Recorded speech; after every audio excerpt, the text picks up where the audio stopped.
Welcome to This Week in Black Media for May 15th, 2019. And as we can see, our first video for this week comes from Phil at Advise Show.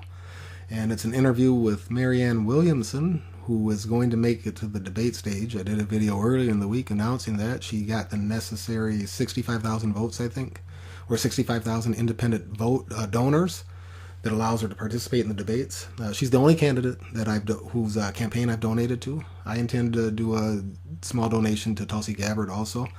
And my donation was not based on my belief that Mrs. Williamson has the best chance of winning. It was based on her willingness to bring the most honest and open conversation about reparations that any of the candidates have. You see, so it was an investment in having our voices heard, if you see what I'm saying there. Phil Advise Show did a video about that too.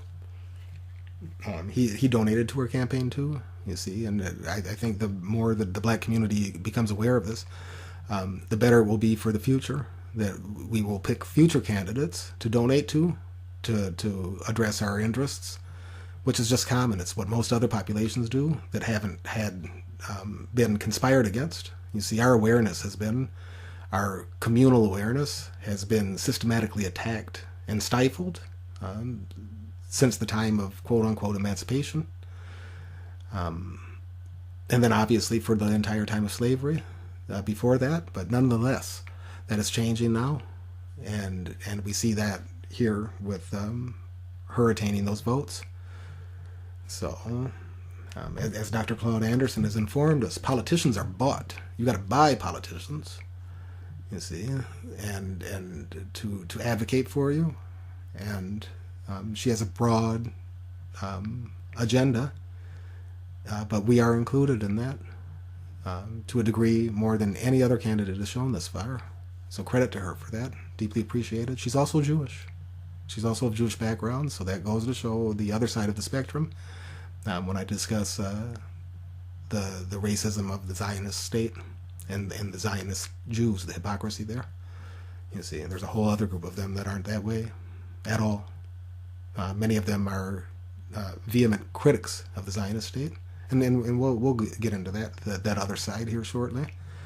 But for right now, I'd also like to address Phil makes a point to mention Dr. Claude Anderson, who Mrs. Williamson wasn't aware of.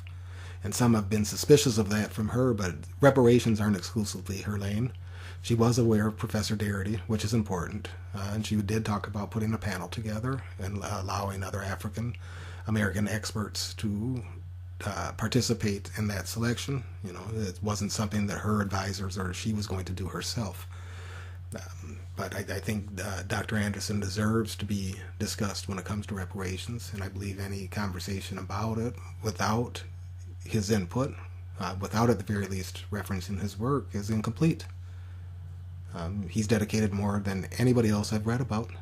Anybody else. And if anybody has anything to state to the contrary, state it to the contrary. You got to weigh in with Dr. Anderson. I don't think anybody can.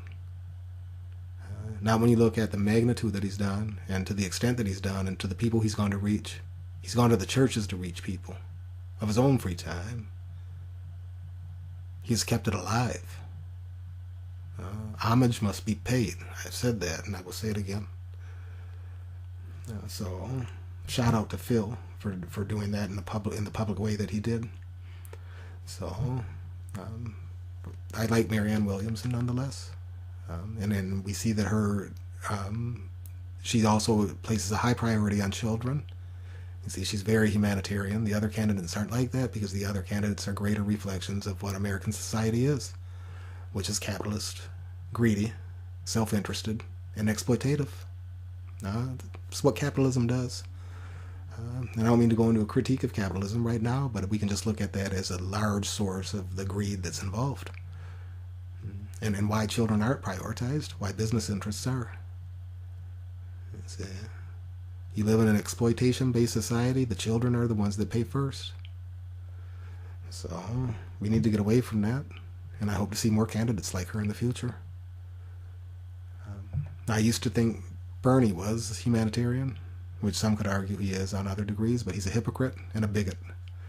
That's how I look at him now, and that's simply because, exclusively because, of his stance on reparations and the fact that he thought his own people, his own Jewish people, were worthy of reparations, advocated for them, and then said it was not viable for African Americans reparations because it would be divisive.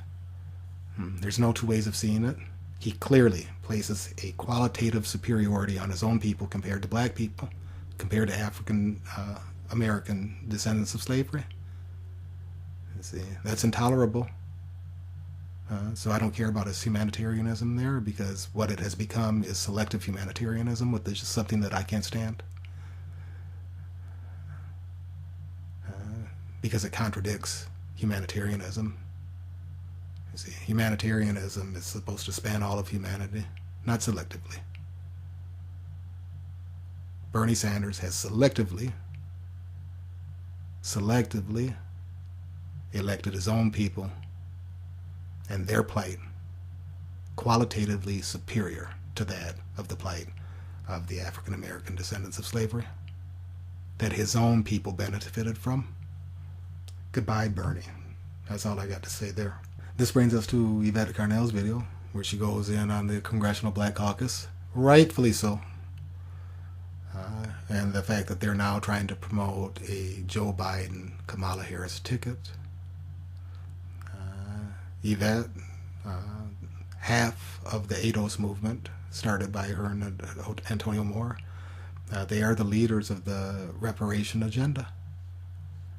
They have the momentum, and I think that they constitute among the best of us to do so. You see, I believe Dr. Claude Anderson is amongst the best of us also. You see. But Yvette and Antonio are steering the ship now. I would love to see them work together at some point. I think it'll be inevitable if we want to take it seriously. But in any order, I have no problem with Antonio Moore and Yvette Carnell being in the position that they are, for the same reason that I like Dr. Anderson.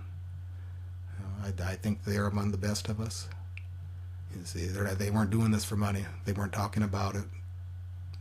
They're not talking about it because it's a popular topic. They were with it. They grew it. They expanded it.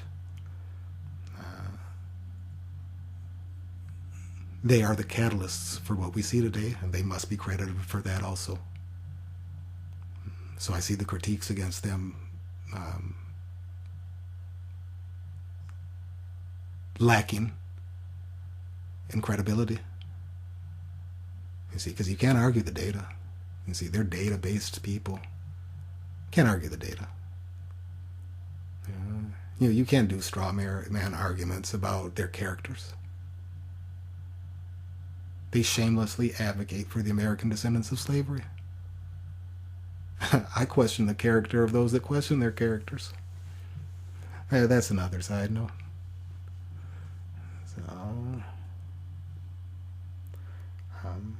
But yeah, the Congressional Black Caucus is trying to sell us Kamala Harris, Joe Biden, and we know both of them have. Kamala Harris has a horrible record of the treatment of African Americans in the incarceration, and then Joe Biden supported the most biased legislation that we have, I believe, in history since Jim Crow, for the resulting in the incarceration of black males. He painted them as super predators, to use a Hillary Clinton term. He was also against reparations, said that he didn't feel any responsibility to pay for what his ancestors had participated in, or what Europeans in large have participated in slavery. Clearly he was ignorant about the data. And I don't suspect that even if he knew about the data, he'd still make the same argument because he's racist. I said I thought he was genuine before. I still believe that. He comes off as very genuine. I just didn't know he was genuinely racist. I always reserve the right to correct myself. I have to correct myself there. Now, I have to correct myself there with Bernie Sanders, too. I liked Bernie a lot until I found out what he was really like. And needless to say, even with that, I still say that I sense a distinct genuineness in Marianne Williamson and Tulsi Gabbard. You see, and you know, the sense that they believe in what they talk about. So, and I'll maintain that until I see something contrary. And particularly with Marianne Williamson, it was an interview with Antonio Moore. I think it was Antonio Moore. And the question was asked, why she supports, I'm paraphrasing, but why does she support reparations? And it was her reaction. It was her physical reaction that caught me, because it was like she was, it was like she found it ridiculous that the question was even asked. That is something that is so due that it shouldn't even be a conversation. That's what I saw. You know, that's what I gleaned from it. It sparked a light bulb in me. So, and then you take a look at Tulsi Gabbard, who hasn't talked a lot about reparations, but she supported it. She's signed legislation or whatnot. But when you see her critique of the hypocrisy of our government, and her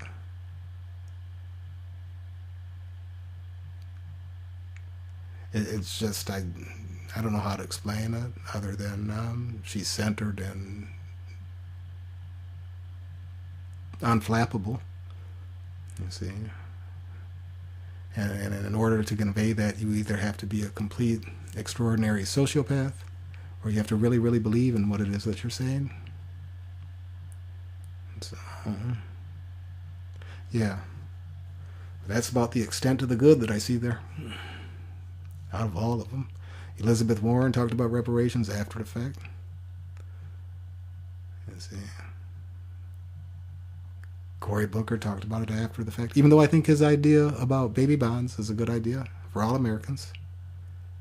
You see, but that still doesn't solve the inequity with blacks, with black African American descendants of slavery. It just doesn't.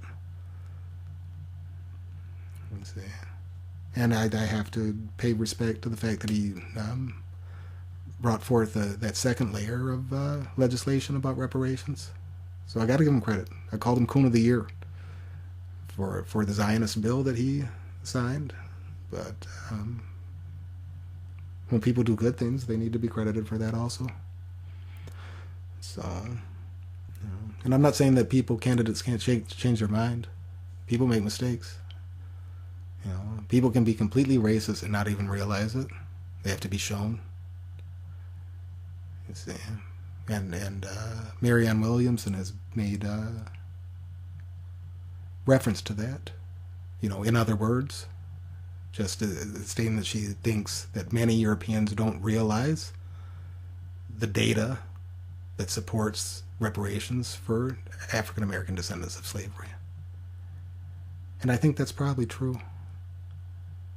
You see, I think that if anybody looked at it, did an honest analysis of what has happened to us, to say that we don't deserve them, it's people worth eliminating from your social circle. I can say that without skipping a beat. If you're a European person that doesn't support reparations, I can't deal with you. We have nothing in common at a human level.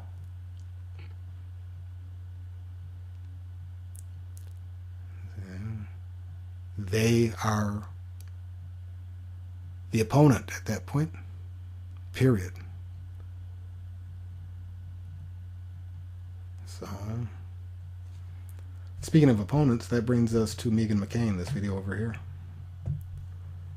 where Vicky Dillard went in on her for her attack on Ilhan Omar. So, and you see Europeans attacking black people. First chance they get when European racists commit racist crimes. You see, you had that European man go on that shooting spree and you have these European puppets come forth and blame it on Ilhan Omar, on a black woman. You see, all a weak attempt at diversion. You see, and Vicky Diller goes into that, and the fact that she wouldn't have a platform, that Meghan McCain wouldn't have a platform whatsoever if it weren't for her father. You see, and I did a video on that myself, addressing political nepotism concerning Chelsea Clinton and Meghan McCain, two wealthy European women in America that wouldn't have the positions that they're in if it weren't for their wealthy parents. See? So why should we listen to anything they have to say to begin with? Yet they represent the same racist beast, you see, from both European and Zionist perspectives. Meghan sheds crocodile tears for her Jewish friends, while at the same time having no compassion whatsoever, expressing no compassion whatsoever, or expressing no words whatsoever for the plight of the Palestinian peoples that her Jewish friends presumably support oppressing as supporters of the Zionist state. You see, and the same thing with Chelsea Clinton, who made a critique of Ilhan Omar, but we don't see her speak about the plight of the Palestinian people. And Meghan McCain and Chelsea Clinton are selectively humanitarian about their Jewish friends. And they are selectively callous about the plight of the Palestinian people. In essence, bigots. One from the fake left wing and the other one from the fake right wing. You see, it's the same beast. See. And speaking of that beast, we have the same beast down here at a lower economic scale. This is a video from Field Advice Show. It shows 4 teachers, or 3 teachers and a principal, I believe, holding a noose. These are European women that have children of color in their classrooms, black children. And yet we see behind the veil that they're posing with the noose, smiling. Yeah, they're on code, aren't they? You see, I'm going to immortalize this on this channel as the picture of the public school system. The picture that black parents should keep in mind, how important it is to get teachers that look like ourselves. And to deal with the reality that many of those Beckys in those classrooms harbor the same feelings, regardless of how nice they are at teacher conferences. And all we have to do is look at the performance of black children to know that, particularly black boys. Racists at the higher economic level, and we have racists at the lower economic level. Same racism, same beast. Thank goodness the population of them are decreasing. Wouldn't it be ironic if that has something to do with it, their hate? Somehow it's internalizing, shutting off their reproductive capabilities. Something's going on. Something's going on. It doesn't look good for them at all. So we live in extraordinary times.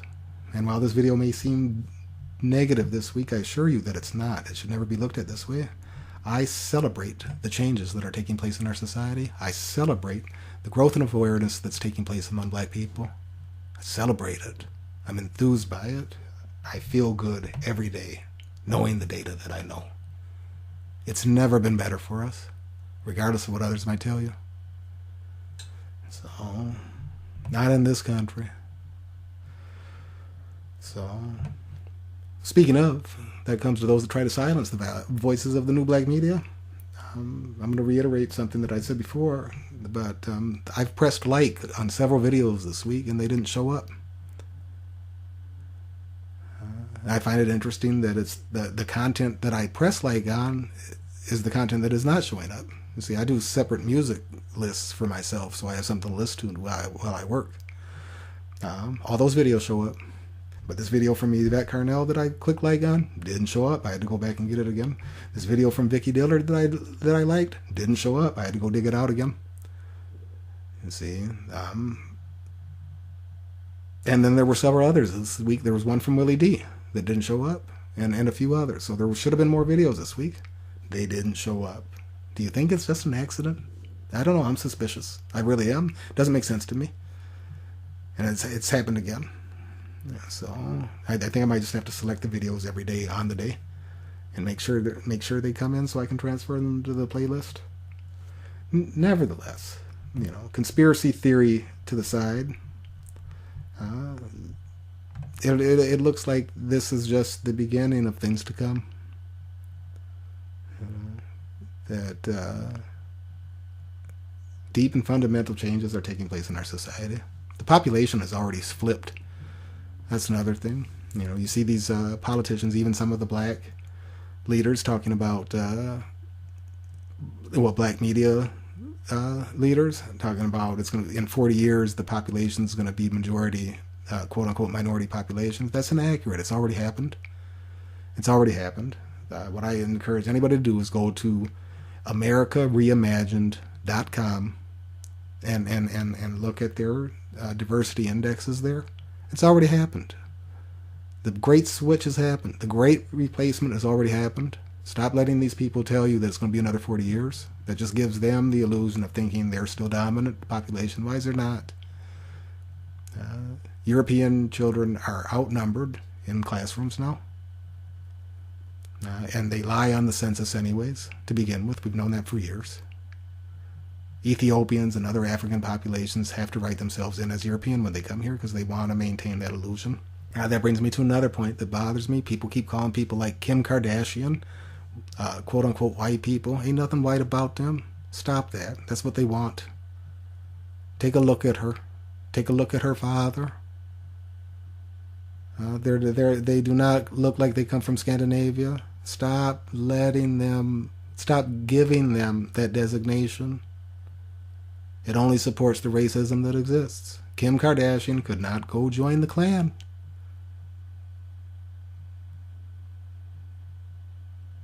Stop giving these Latino people that designation. What you're doing is letting them bolster the European illusion.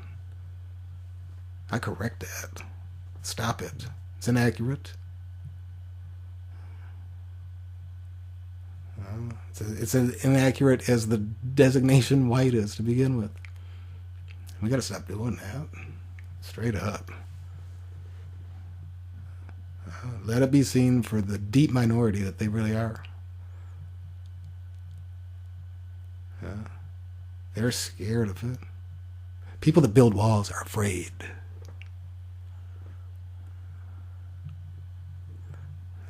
They're afraid of the inevitable. The great replacement is taking place within the walls anyway. You can even go look at Israel to see that.